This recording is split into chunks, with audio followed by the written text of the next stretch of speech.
Hello, I'm Brian Hauk, Head of Grounds and Gardens at the J. Paul Getty Trust. Welcome to Art and Ideas. I'm your host for a 3-episode series with artful gardeners in Southern California. Whenever I take people in there, I say, and it's not a very large room, I say you're now in the presence of millions and millions and millions of living beings. Fortunately, most of them are very small and most of them are very dormant. In this episode, I speak with Susanna Bixby, Executive Director of the California Botanic Garden.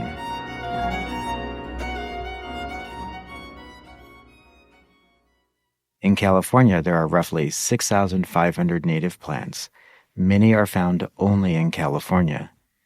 These plants are incredibly diverse, adapted to a wide range of climates and habitats, from the high Sierra to Death Valley, from the foggy forests in the north to chaparral and desert in the south. And conserving these diverse plants is increasingly important as we see the damaging impact of human encroachment and climate threats to the environment. The California Botanic Garden in Claremont was ahead of its time in conserving native plants.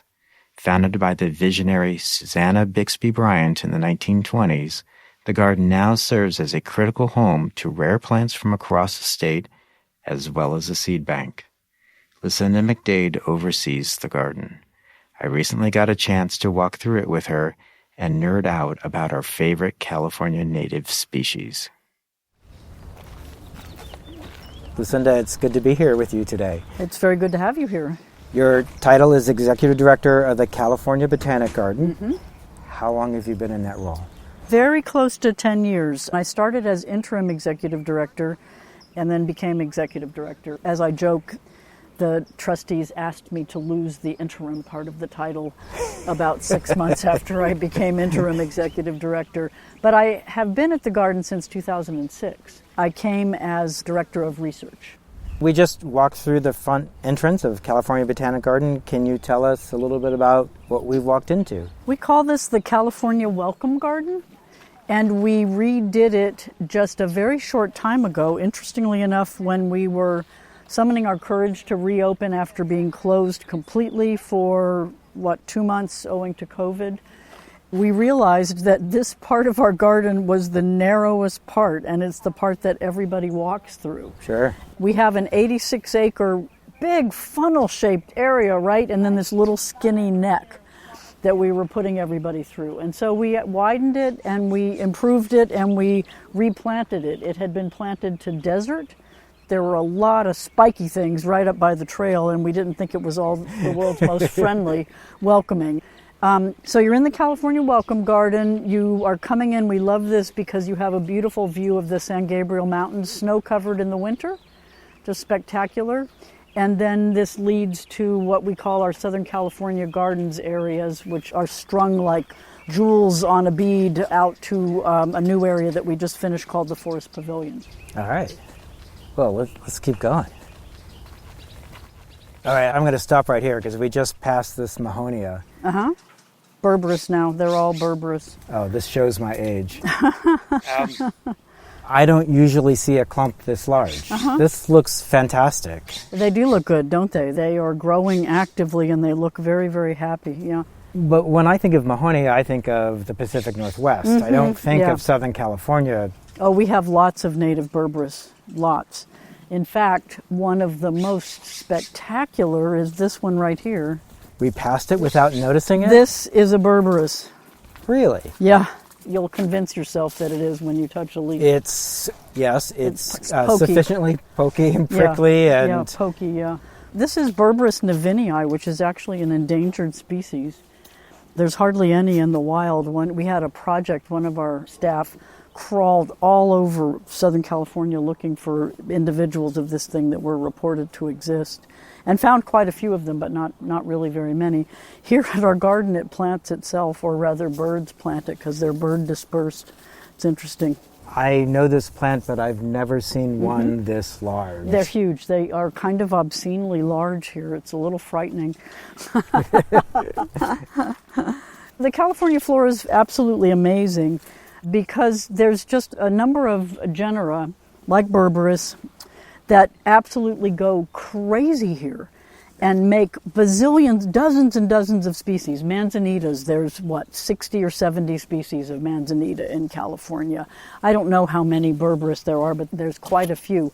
On the other hand, that plant right behind you, right there with that interpretive sign in front of it, that's redshanks, Yes. which is related to our chemise. The genus of that is Adenostoma, and there's only two. Right. Two in the whole state. Why didn't that thing go crazy? We have a lot of this in the Santa Monica Mountains by the Getty Center. Yeah. And it's amazing. They're beautiful The plants. shaggy red bark Yeah. is fantastic. Yeah. And they have lasted through our fires. Just went right over it and then stump sprouted right through Yeah, they're it. fire adapted. There's two approaches to surviving fires when you're a plant like that. One is to stump sprout. Basically, the above ground parts get burned, but then it comes right back. Great, because it's got a mature root system that's already in touch with all that it needs from the ground. Or by seeds. So some disperse their seeds in association with fires and grow back from that. You said a technical word a little earlier, genera. Genera. All right. So for those folks who may be listening and not clue into that, we have genus and species to make the scientific name. So genera is... Plural from genus. Okay. Yeah, don't say genuses. That causes the ears of scientists to be very painful. I think I've done that at one point. Genera, it sounds so elegant. Oh, it's a bunny. We have a lot of bunnies.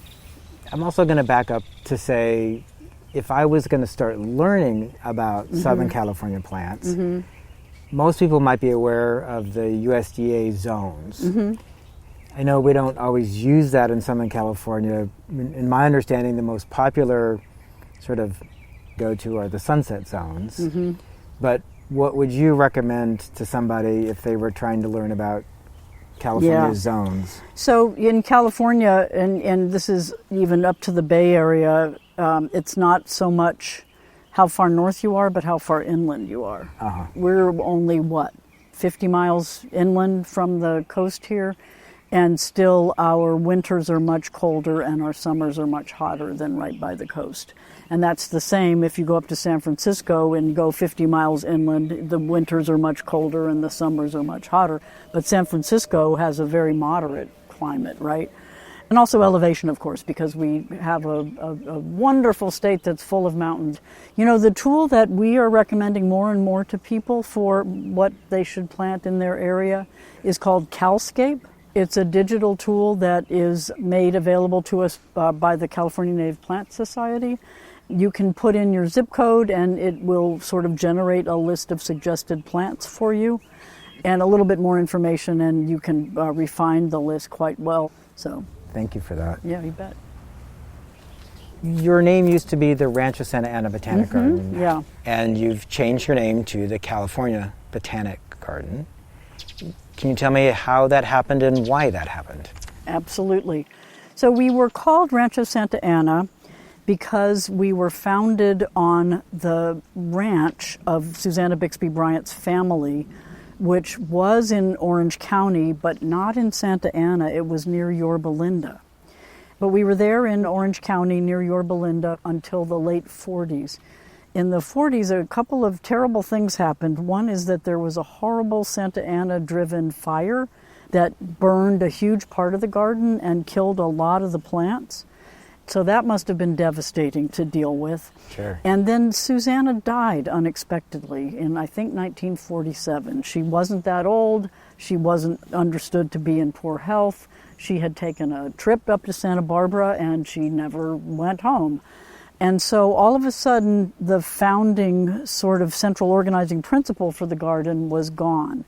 She had just, though, hired a person named Philip Munns, who had been at Pomona College and who had gone back east to Cornell. She had hired him from Cornell to come out and be her first scientific director. She had basically been functioning more or less as scientific director, as director for the 25 years to that date. Munns is a famous name in the world Absolutely. of horticulture. So Munns had been at Pomona. He knew about the Claremont area. He knew that there was a consortium of academic institutions developing here, and Munns was convinced that the garden would be better off here. I started with that part about the fire. To me, I can't imagine anything more daunting than moving this garden anywhere. You know? No. So how did they get the courage to do it? And I actually think that fire, given that they'd been through already that devastating fire and had to deal with that much of a recovery, you know, maybe it made them feel like, well, we did that, so we can probably do this. And so then for the next, until 2020, so for 70 years, we were Rancho Santa Ana Botanic Garden in Claremont. You all are Southern Californians. You are well aware that Santa Ana is a place. Yeah. It's a real place. We are not there. We actually never were there. Also, how many Rancho Santa somethings are there in Southern California? We would get called Rancho Santa Anita, Rancho Santa Fe, Rancho San Antonio, you know, just on and on and on, all kinds of things. The other aspect of it is that it didn't tell people anything about who we are and what we do. We also had people who thought they were coming to a ranch, little kids saying, "Grandma, where's the horses? Isn't this a ranch?" It sounds like Susanna Bixby Bryant was ahead of her time. Absolutely. The woman was prescient. How did somebody realize in the late 20s that the native plants of California were under duress? You know, Correct. How did she know that? She was amazing. We need a few more of her still in today's world. We need a few more of her. Yeah, in 1934, she directed us to conserve the rarest and replenish their stock. It's really a remarkably prescient statement, I think. She was an amazingly determined woman. She was part of founding our herbarium. A herbarium is a scientific collection of plant specimens for study and advancing knowledge. She was right out there with other people in the garden collecting plants and bringing them and starting the herbarium. We can easily pull Susanna Bixby Bryant specimens for you to see that. It means a lot to various of her family members, for example, to see those specimens that she was part of collecting. She was also absolutely clear that she wanted a botanical library of research quality. I didn't realize we owed her such a debt of gratitude. Yeah, for all of the work she has done. I have her picture right above my desk. She stares at me every day, so she's checking on me. You had mentioned that Susanna Bixby Bryant was prescient in sort of her California landscape preservation focus. And I don't know that I'm saying that exactly right, but could you maybe tell us what was going on in her mind?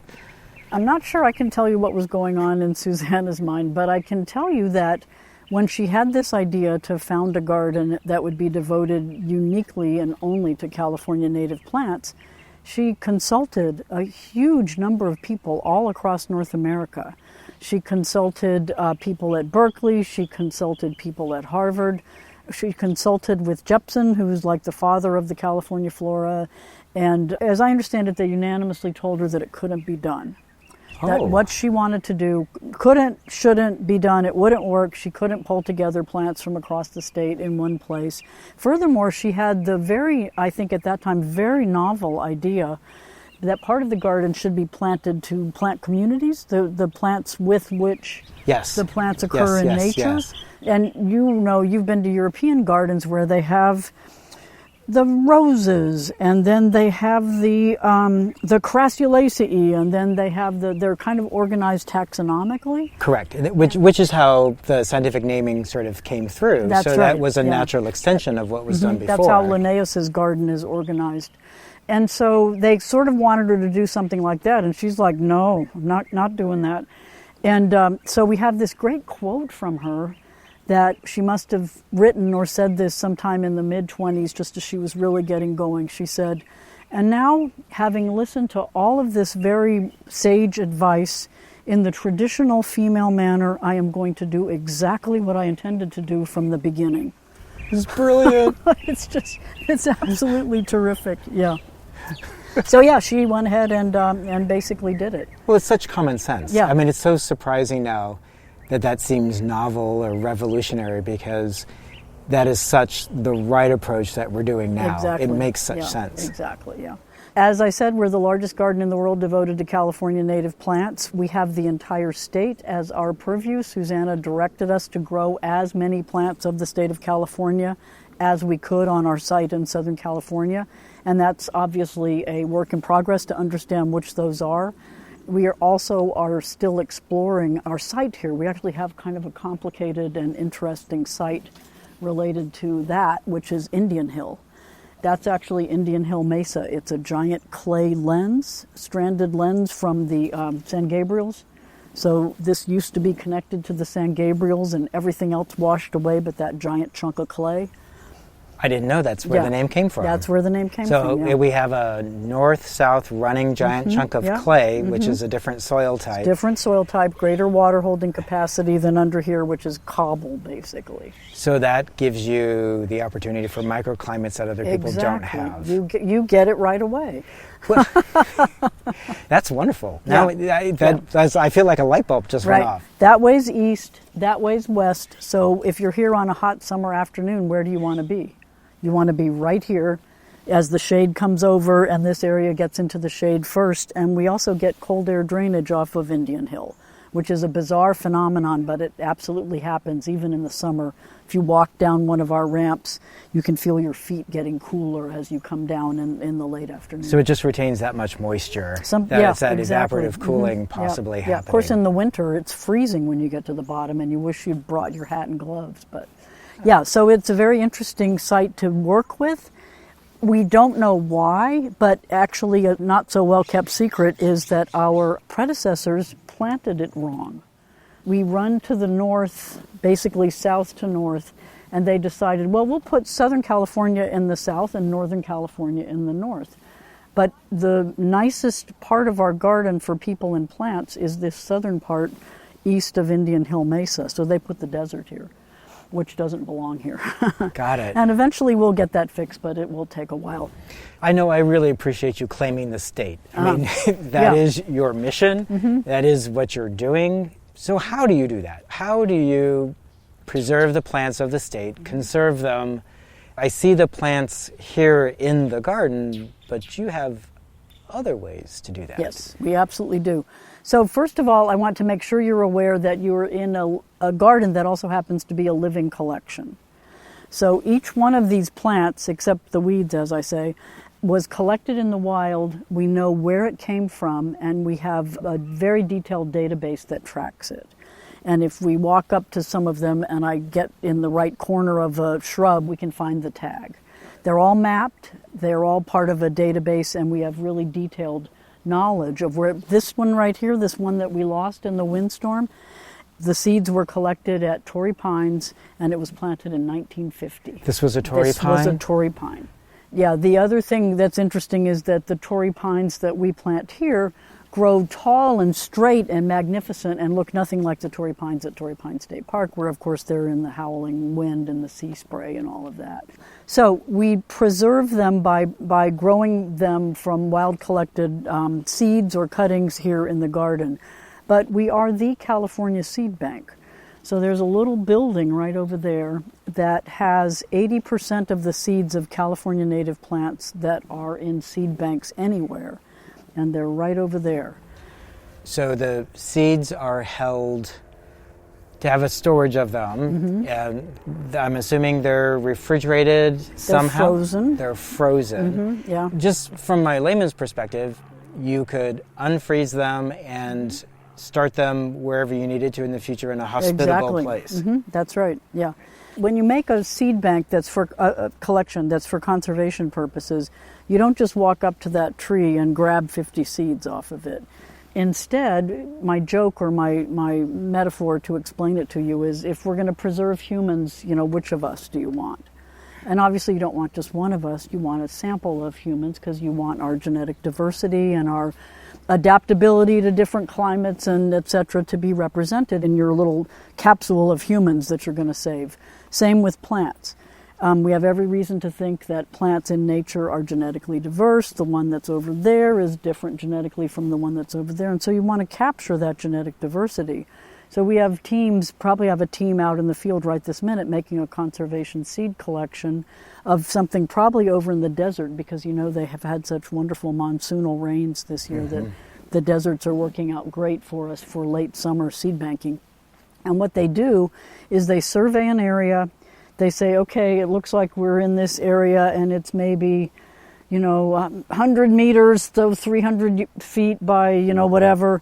And the plants are pretty dense. And so what we're going to do is we're going to walk through it and stop every, 10 paces and collect seeds off of that plant. And then you keep those seeds separate from the seeds of the next one that you collect. So it's extremely painstaking. We call it collecting along maternal lines, because the plant that made those seeds is the mother of those seeds. So that's maternal line 1, your next one that you stop at as maternal line 2, etc. So then you get back and you have to clean those seeds very carefully. Seeds in general have very strong dormancy mechanisms, and they will freeze wonderfully and then emerge from the freezer and grow just fine. But if you put them in there with junk around them, like pulpy fruit or something, that stuff rots. And when it rots, it takes the seed with it, so it kills the seed. So you've got to clean, and so our people spend hours meticulously pulling the stuff away from the seeds. I'm imagining an army of volunteers doing this. We have quite a few volunteers. We also have interns. We have seasonal people, because it doesn't necessarily happen all year round. Sure. The seed bank is wonderful. Whenever I take people in there, I say, and it's not a very large room, I say, you're now in the presence of millions and millions and millions of living beings. Fortunately, most of them are very small, and most of them are very dormant. So they're just in their envelopes or their little plastic jars or whatever in their giant freezers. And they're just giant domestic freezers, minus 20. I'm going to have to reserve that image for moments of reflection, because that's a little overpowering. Yeah, it is, yeah. But I can, take out one seed container and you look in there and see how many there are, you'll know that I'm right. Well, and they were all Millions and cleaned millions, to and they're put all in there, cleaned, so yeah. that's a huge undertaking. It's a huge amount of work. And by the way, after you get them all cleaned, one of the things that you need to do is to do a germination trial, because Sure. you don't want, if they're dead, you want to know sooner rather than later, right? So you do a germination trial, and then you know what proportion were viable when you put it in storage. But also, some technical work is involved with that, because if the freezing is what breaks the dormancy, then you have to break the dormancy ahead of time to do your viability That's right. trial. You have to do, yeah, exactly, yeah. And you wouldn't believe the implements that the seed bank has for breaking dormancy. Oh, you're burning things. Toe clippers, liquid smoke. We got a message the other day from the nursery guy saying that we're going to be smoking some Romnea coulteri seeds because they need smoke exposure. And so if you smell smoke, don't worry. Right, we have to do the same thing. Yeah. We know we're doing a fire extinguisher test. Yeah. So when you see black smoke, please don't call 911 today. Please don't call 911. I let the field station over next to us that's associated with the colleges know as well, because I don't want them calling 911 either. So for those people who don't know Romnea coulteri, that's the Matilaha poppy. The Matilaha poppy, which is our logo. Right, the fried egg plant. Fried the big egg white, plant, yeah. Largest flower in California. which is fantastic. And we have it on our slopes at Getty Center, and I wouldn't mind having more of it. Yeah, it's a great plant, especially when it's in flower. We can't keep it in the nursery. Everybody wants one. Well, they spread terrifically, and so you have to be, it's like getting a Great Dane puppy. You have to be aware that it's going to get to be a very large creature. And so your Romnea, your Matilaha poppy, which by the way is a Chumash word. Oh, Matilaha is? Not a Spanish word. Am I saying it correctly? Matilaha, yeah. Lucinda, what is this here on our right? This is an example of one of our garden areas that we've renovated very recently. And this water feature, I joke, we used to grow a lot of water here. This used to be kind of a fake waterfall that came down and leaked like mad. And we don't think that's really appropriate for us to model that kind of water feature in Southern California anymore. So this is completely recirculating. It sits on a big sort of pan where there's a reservoir of water. Sure. And it has the sort of like a toilet float in it, so that if it evaporates and needs more water, it comes on and runs a little more water into it. But it's basically recirculating. Everybody loves these. We had red-tailed hawks that nested up at the top of the hill in an oak tree, and they controlled this thing while they were learning to fly and getting big and ornery, and they would just sit on top of that drinking water and shrieking and scaring everybody else away. But Well, okay, so we have a there we bird go. sort of getting some water, and we have sort of some bees going bees, around. So as the water's skimming over the rock, it's just the right sort of film size of water that the bee can drink out of it. I know this from experience at Getty because we have a sculpture that when it has water in it, has the same kind of water sheeting over it. Yeah. And the bees say, thank you very much, bees and love prefer that. to stay in that area. And then hummingbirds come, and what they do is they hover, and then they stick their bill right into the sheeting water and get a drink and back up and process that and stick their bill back in and back up and process that. All 3 species of squirrels that we have will come to it often at the end of the day. If you sit on a bench here toward the end of the day, you get to see that. So this is a watering hole. This is a watering hole, yes, yeah. Aren't these things spectacular? These Washingtonias, our native fan palm here in California. So you've left the skirt all the way to the bottom, Yeah. which you don't often see. Yeah, we let them do what they want to do, the palms, and they do periodically lose a chunk of their skirt. Something breaks loose up in there and disrupts the balance, and then they Sort of all tumble a bunch down. come down. Yeah.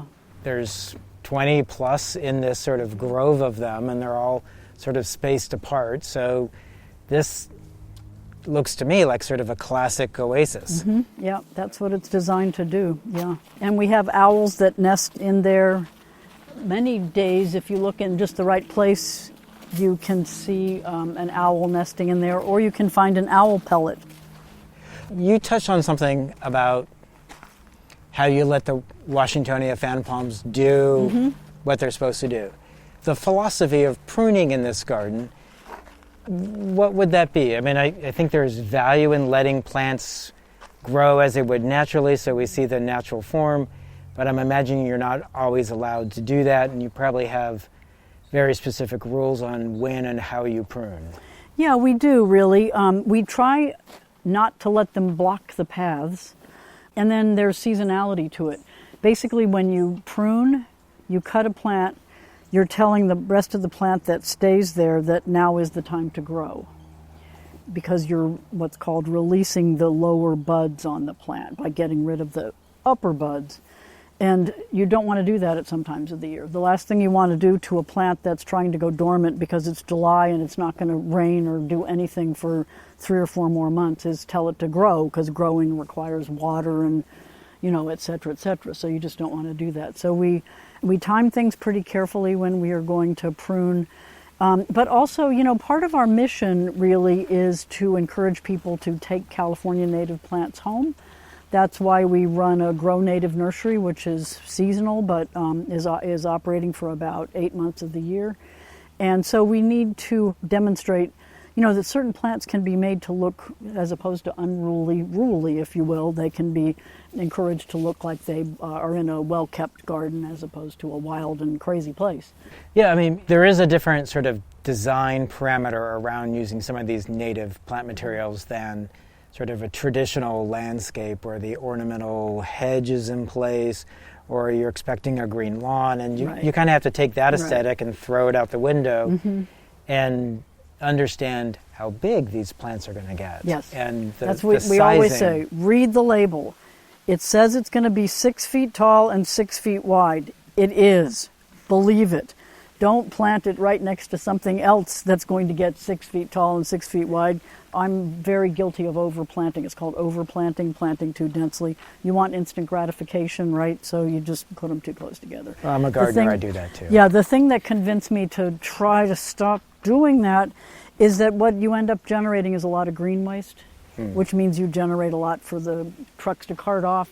I'm not happy contributing to that. I'd rather believe it that it's going to be 6 feet by 6 feet. So. But you do have to live with it for a while, where it may not be the size or the aesthetic you're expecting. Yeah. But you can plant some other things that will give you more instant gratification, like annuals. Yeah. We're going to be selling California poppies in little 4-inch pots, I think, and you can plant a bunch of those. And by the time they're going to seed and kind of going away, your bigger plant's going to be established nicely. Okay. So that's what we recommend, is think of it as waves of time. So if I want poppies in my yard, when do I put my seeds out? Now would be fine, actually. Okay. Before or as it's raining. The only thing you don't want to do is put them out too late after they've already missed the rain.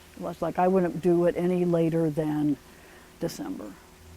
Oh, okay. Because you want them to have a good chance to get wet and stay wet. And also, when the photo period is very short and the sun is low angle, any rain that does fall really benefits the plants versus drying up immediately.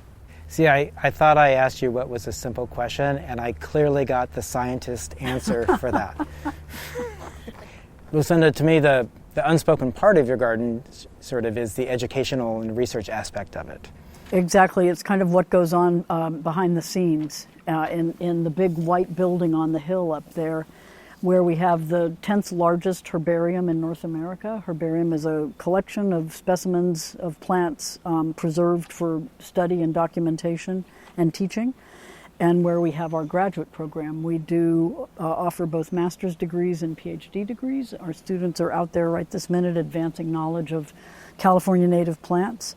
And we have a lovely research library that's a gem, a total jewel. But we also do a lot of community education. We do a lot of public education, informal sorts of things, both on-site and off-site. And we also do really fun things like we're doing yoga in the garden. Lucinda, thank you so much for your time today. It's been a true pleasure to learn more about the garden and to walk around with you today. You are very welcome. The pleasure has been all mine.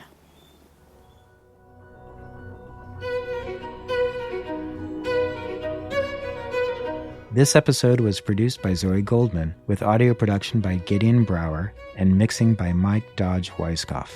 Our theme music comes from the Dharma at Big Sur, composed by John Adams for the opening of Walt Disney Concert Hall in Los Angeles in 2003, and is licensed with permission from Hendon Music. For new episodes of Art and Ideas, subscribe on Apple Podcasts, Spotify, and other podcast platforms. For photos, transcripts, and other resources, visit getty.edu/podcasts. And if you have a question or an idea for an upcoming episode, write to us at podcasts@getty.edu. Thanks for listening.